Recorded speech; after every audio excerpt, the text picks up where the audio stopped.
36 ঘন্টার এই train journey শুধু আগরতলা থেকে কলকাতা আসার গল্প নয়, এটা আমার জীবনের একটা নতুন অধ্যায়ের শুরু।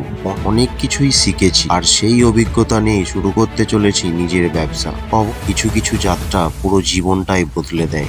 আজকের এই 36 ঘন্টার ট্রেন জার্নি আমার কাছে ঠিক তেমনটাই একটা জীবন বদলে দেওয়ার গল্প। স্বপ্নপথ ইমিটেশন অ্যান্ড কসমেটিক এটা শুধু একটা দোকানের নাম নয়, এটা আমার পরিবারের অনেক দিনের পরিশ্রম, আশা আর স্বপ্নের প্রতিচ্ছবি। আমি জানি সামনে অনেক চ্যালেঞ্জ আসবে, কিন্তু আমি বিশ্বাস করি কঠোর পরিশ্রম আর আপনাদের ভালোবাসা থাকলে কোনো কিছুই অসম্ভব নয়। আমার এই নতুন যাত্রায় আপনারা সবাই আমার পাশে থাকবেন। ভিডিওটা ভালো লাগলে অবশ্যই একটা লাইক করবেন আর পেজটাকে ফলো করে রাখবেন।